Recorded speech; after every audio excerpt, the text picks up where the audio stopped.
Yang pencinta timnas Indonesia mari merapat, kita simak beritanya ada apa aja. Bagus masih itu stoknya. Untuk gue sih kalau seandainya dia bagus dan dia punya darah Indonesia nggak ada salahnya juga untuk. Tapi kalau menurut lu sektor sekarang di timnas kita di area mana atau di posisi apa yang masih kurang? Penyerang tetap. Penyerang ya, selain Oleh emang masih kurang ya? Pelapis yang oleh siapa? Iya, Ragnar itu bukan nomor 9 ya? Bukan real striker juga. Kalau Mauro ya masih terlalu dini lah ya, Mauro, Jan Raven gitu ya. Iya. Apalagi kan Masih mereka terlalu sejak muda. umur dini udah main ke Indonesia sekarang Iya. ya. Belum mengenyam kayak di JIZ kan udah di sana. Dan udah main di sini cadangan pula. Iya ya, jarang main gitu Iya, kan. jadi nggak bisa expect lebih banyak lah. Jadi gue bilang tetap lini depan menjadi masalah buat kita. Bagus masih itu stoknya. Untuk gue sih kalau Kalau dibilang kurang, emang kurang ya dari lini depan timnas Indonesia karena masih kurang greget ya. Cuma ada oleh Romeni ya, menurut saya itu sangat kelihatan mencolok di depan.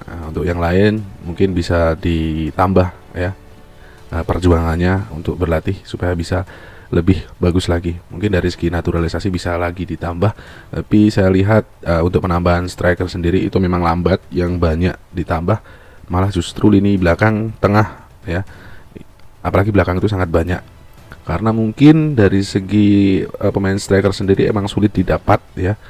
Jadi kita berharapnya ada lagi pemain depan yang bisa bergabung naturalisasi ke timnas Indonesia.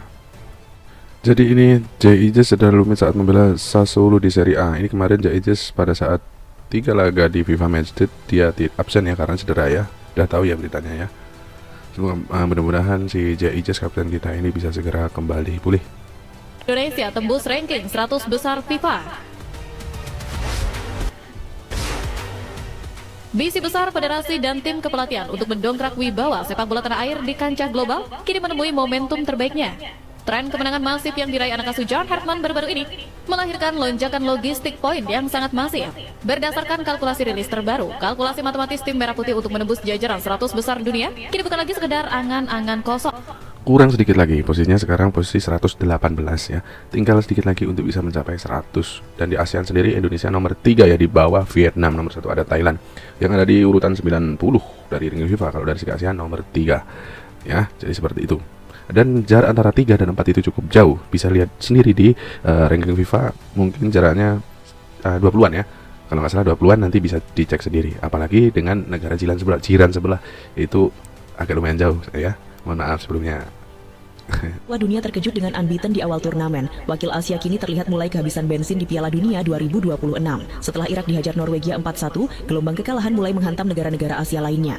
Yordania gagal meraih hasil positif, Uzbekistan juga tumbang, lalu Korea Selatan ikut merasakan pahitnya kekalahan. Dan yang terbaru, Australia harus mengakui keunggulan Amerika Serikat dengan skor 2-0. Padahal AFC sempat menjadi satu-satunya konfederasi yang belum tersentuh kekalahan. Jepang menahan Belanda, Arab Saudi mengimbangi Uruguay, hingga Australia yang sukses menghantam Turki. Namun memasuki pertandingan berikutnya, kualitas dan kedalaman skuad negara-negara besar mulai terlihat. Meski begitu, perjalanan wakil Asia belum berakhir. Kira-kira siapa yang paling berpeluang melangkah paling jauh? Yang jadi sorotan si Qatar ya. Qatar kalah banyak ya. Tapi dari segi permainan si Qatar terus di bawah ya. Nggak ada perubahan yang signifikan. Karena apa? Karena ada salah satu pemain, saya lihat beritanya bahwasanya pemain ini dulu pernah mencederai si Neymar ya. Terus dan juga sekarang berbuat ulah lagi seperti itu ya. Jadi dia tidak menunjukkan skill untuk bisa membawa Qatar bisa memenangkan Piala Dunia saat melawan negara tersebut. Enggak, malah pemainnya melakukan hal-hal yang di luar nurul ya. Ini sangat disayangkan. Vietnam mulai panik. Media Vietnam terang-terangan menyebut timnas Indonesia sebagai rintangan terbesar mereka di ASEAN Championship 2026. Media Vietnam Soha menyoroti langkah Indonesia yang terus menambah pemain naturalisasi. Setelah Luke Vickery dan Mitchell Baker, Indonesia dikabarkan masih memburu 2 pemain lagi dari Belanda dan Jerman. Soha menilai strategi ini akan membuat skuad Garuda semakin kuat jelang ASEAN Championship 2026. Apalagi Indonesia dan Vietnam sudah dipastikan bertemu sejak fase grup. Jadi seperti itu, Kim Sang-sik kemarin mengintai timnas Indonesia langsung ke stadion ya, karena bentar lagi akan bertemu di AFF. Jadi mungkin dia ingin ya jauh-jauh dari negaranya mungkin ya, setelah melatih Vietnam nggak ada pertandingan ke negaranya, dari Korea ke Indonesia untuk menyaksikan langsung strategi yang diterapkan oleh John Hetman untuk bisa mengalahkan nanti ketika bertemu di AFF. Ini sangat effort sekali ya si Kim Sang-sik ini ya. Itu menjanjikannya itu. Ya. Sampai Donitri bisa disulap jadi winger kanan ya? Winger kanan. Bek kanan, winger kanan. Dari bek kiri disulap jadi Dari penyerang bek kiri? kanan. Wing kanan. Iya, dari back kiri, back kanan, wing kanan, bisa inverted gitu modelnya dia. Wow. Kayak dulu Zamrota. Iya. Kalau dari Dan kayak sesuai, maksudnya kayak mainnya kayak nggak aneh gitu. Enggak, Ingat nggak kan? bagus main. Bagus main. Even Rizky Ridho sama Kevin Dix yang jadi back tengah, dia bisa maju ke kotak penalti lawan ngasih umpan kalau maju. Wow. Itu kan butuh detailnya. Kalau pelatih nggak ngeliat detail, kayaknya nggak tampil nih. Iya, kalau dari Jordan Pan sendiri ini sangat detail ya orangnya, dari segi formasi ya, pemain itu sangat detail sekali kalau John Edman, dan terbukti ya kemarin seperti yang dibilang Donny Tree sekarang main di kanan, dulunya di kiri, itu sangat berhasil sekali dan sangat mencolok sekali kelihatan. Yang sebelumnya Donny Tree itu kidal ya, ditaruh di kiri, terus sekarang dia bermain di kanan dan dia bisa menyatu dengan posisi yang sekarang. Itu kalau tidak dari ketelitian John Hetman itu tidak bisa mungkin terjadi ya. Kita nantikan ya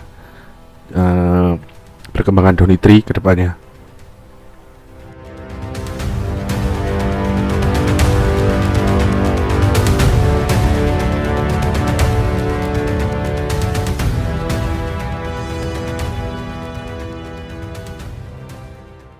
Ini kemungkinan besar resmi ya dari FIFA Gold, ini adalah pemain-pemainnya yang akan dinaturalisasi.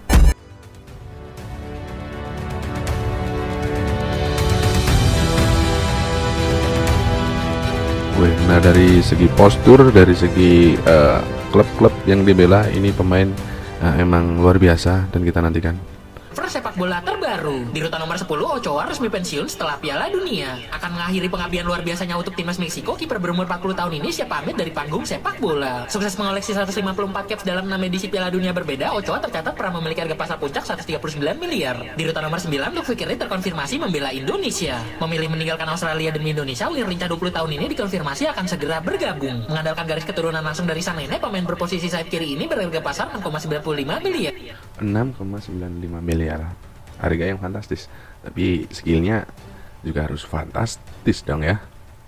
Di rutan nomor 8, Mitchell Baker terkonfirmasi membela Indonesia. Memutuskan berganti paspor dari Australia ke Indonesia, beber muda berusia 19 tahun ini resmi memperkuat timnas. Mengandalkan garis keturunan langsung dari sang ibu, striker murni ini diproyeksikan menjadi andalan Indonesia di masa depan. Di rutan nomor 7, Tom Alder dirumorkan ke Persija dan ke Persib. Usaha hengkang dari klub India Mohun Bagan, bek tengah 35 tahun ini langsung masuk radar Persija dan Persib. Bisa didatangkan secara gratis setelah mengemas 19 laga musim lalu. Ia dikabarkan meminta gaji sebesar 2 miliar per musim. Di rutan nomor 6, Ramadan Sananta telah resmi ke Persebaya. Memutuskan pulang kampung setelah merantau di Liga Malaysia, beber muda 23 tahun ini kini sah berseragam Persebaya. Ya, Ramadan Sananta striker timnas Indonesia resmi gabung Persebaya.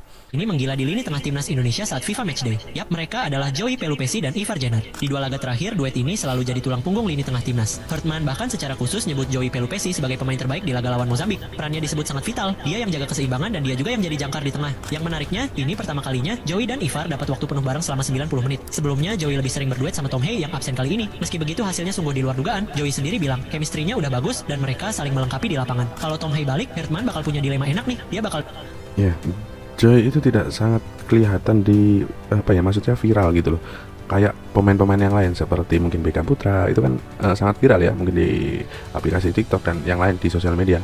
Oleh Romeni gitu sangat viral, dan Justin Hubner dan si Pelupesi ini bener nggak terlalu kelihatan gitu loh, nggak terlalu viral. Tapi di timnas peran dari Pelupesi ini sangat mendominasi di lini tengah. Jadi sepak bola itu pergerakan utama ada di lini tengah. Kalau lini tengahnya mati, kemungkinan besar permainan nggak akan bisa berkembang. Jadi yang mengembangkan permainan adalah pemain tengah. Jadi kunci dari pemain timnas Indonesia ada di Pelupesi dan Ivar. Jadi saya sangat setuju. Mudah-mudahan nanti Pelupesi bisa terus fit, ya, terus minim cedera dan bisa terus membawa timnas Indonesia ke tingkat lebih tinggi.